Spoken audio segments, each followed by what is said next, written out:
بسم اللہ الرحمن الرحیم الصلاۃ والسلام علیک یا سیدی یا رسول اللہ وعلی آلک و اصحابک یا سیدی یا حبیب اللہ۔ وفاقہ کش کے موت سے ڈرتا نہیں ذرا، روح محمد اس کے جسم سے نکال دو۔ پچھلے 1-2 دن سے سوشل میڈیا کے اوپر ایک عربی رسم الخط والا جو لباس ہے اس کا بڑا چرچا ہے، طرح طرح کی باتیں ہو رہی ہیں۔ وہ ہر بندہ جانتا ہے، ہر بندہ اپنی سوچ کے مطابق بہتر فیصلہ کر سکتا ہے، لیکن مجھے حیرت ان لوگوں پہ ہے کہ جو ٹھیک ہے وہ لوگ اہل علم نہیں تھے، قرآن کے حافظ نہیں تھے، انہوں نے رد عمل کیا، اس ہجوم نے اس کو روکا، وہ مانتے ہیں کہ وہ جاہل ہی تھے، لیکن ان کے دل میں جو مجھے چیز پسند آئی، ان کے دل میں قرآن کی محبت تھی، ان کے دل میں ایک عقیدت تھی، جس عقیدت کے پیش نظر انہوں نے اس عورت کو روکا کہ انہیں یہی لگا کہ یہ جو لباس ہے اور اس کے اوپر جو عربی لکھی ہوئی ہے یہ کوئی قرآن کا الفاظ ہے، اس لیے اس ہجوم نے رد عمل دکھایا۔ اب یاد رکھیے کہ جب وہ لوگ براہ راست، اور انہوں نے 1-2 بار کوشش بھی کی، 1-2 بار انہوں نے قرآن پاک کو نظر آتش بھی کیا، تو جب وہ براہ راست ان چیزوں کو کرتے ہیں یا ایسی توہین یا بے ادبی کرتے ہیں تو پوری دنیا سے ایک سخت ترین رد عمل دیکھنے کو ملتا ہے۔ تو پھر اب وہ اس طریقے سے طرح طرح کے سازشوں کے پیش نظر آہستہ آہستہ قرآن کی محبت کو دلوں سے نکال رہے ہیں۔ آج ان لوگوں کو جو تنقید کا نشانہ بنا رہے ہیں ان کو خدا را بیٹھ کے سوچنا چاہیے کہ اس چیز کی ضرورت کیا تھی،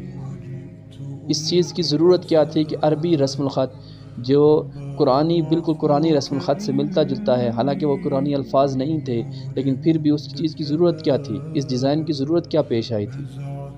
اور پھر مسلمان ہی اس کو زیب تن کر رہے ہیں، اس کی کیا ضرورت پیش آئی تھی۔ پھر آہستہ آہستہ یہ عربی رسم الخط کے بجائے قرآنی جو آیات ہیں، قرآنی جو الفاظ ہیں، اس کو ڈیزائن کر کے اس کو پہننا شروع ہو جائیں گے۔ پھر یہ جو ہجوم تھا کل جس نے ایک رد عمل دکھایا، یہ ہجوم بھی پھر خاموش تماشائی بن کے دیکھتا رہ جائے گا اور وہ کچھ بھی نہیں کر پائے گا، وہ یعنی کہ رد عمل بھی نہیں کرے گا۔ وہ یہی کہے گا کہ پچھلی دفعہ جب ہم نے رد عمل کیا تو ہمیں اتنا تنقید کا نشانہ بنایا گیا، ہمیں طرح طرح کے فتوے لگائے گئے اور ہمیں اتنا بدنام کیا گیا، حالانکہ ہمارے دل میں جو عقیدت تھی، محبت تھی قرآن کے حوالے سے، اس کے پیش نظر ہم نے یہ رد عمل دکھایا تھا۔ تو آج ہو سکتا ہے اگر اب ہم آج بھی اگر یہ رد عمل دکھائیں تو ہو سکتا ہے یہ بھی کوئی قرآنی آیات نہ ہو، کوئی عربی کا کوئی اور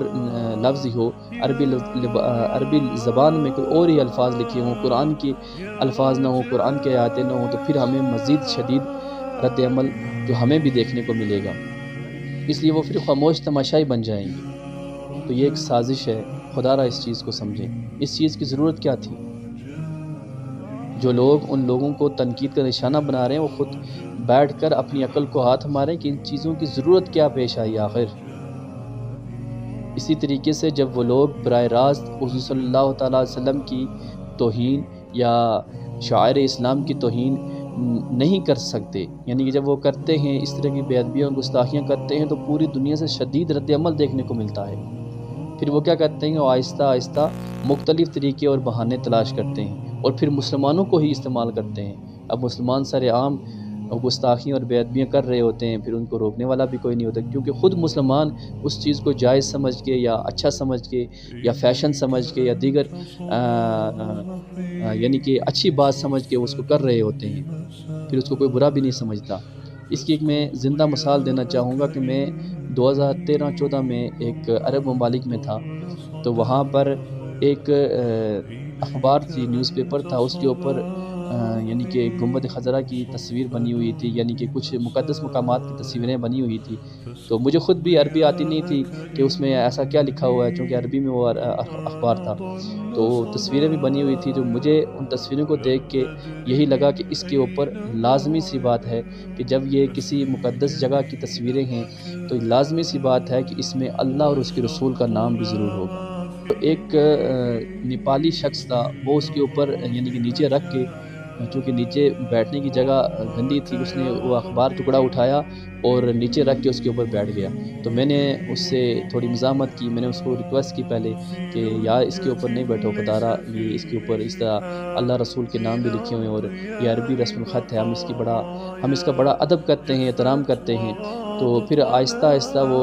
ہماری جو باتیں تھیں، جو لہجہ تھا وہ پھر تلخ ہوتا گیا، وہ میرے ساتھ بدتمیزی کرنے لگا، میں نے پھر اس کو پھر جواب دینا شروع کر دیا۔ تو اس نے مجھے ایک لفظ، دو تین باتیں جو کی تھی وہ آج تک میرے دل میں چبھ رہی ہیں۔ اس نے یہ کہا تھا کہ اس میں کیا مشکل ہے کہ جب آپ لوگ اسی اخبار میں کھانا ڈال کے کھا لیتے ہو اور اسی اخبار سے اپنے ہاتھ صاف کر لیتے ہو، تو اس کے اوپر ہم اگر بیٹھ گئے تو اس میں کیا مشکل ہے؟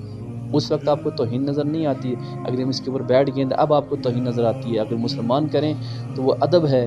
اور ہم کریں تو وہ گستاخی ہے۔ اس نے مجھے لاجواب کر دیا۔ پر ایک لمبا معاملہ تھا، پولیس تک بھی بات گئی اور بڑی لمبی ایک کہانی تھی۔ تو یہ صرف بات بتانے کا مقصد یہ ہے کہ اس طریقے جب واقعات ہوں گے تو وہ آہستہ آہستہ ان چیزوں کا سہارا لے کے ہمارے دل سے وہ عقیدت اور محبت کو ختم کر رہے ہیں۔ اور بالخصوص جو مسلمان حضرات ہیں، خدا را ان کو تو چاہیے کہ اس چیز کو مذاق میں نہ لیں، سنجیدگی میں لیں اور فکر کریں کہ ہمارے ایمان کا سودا ہو رہا ہے اور ہمارے ایمانوں کے ساتھ کھیلا جا رہا ہے، ہمارے نظریات کے ساتھ کھیلا جا رہا ہے،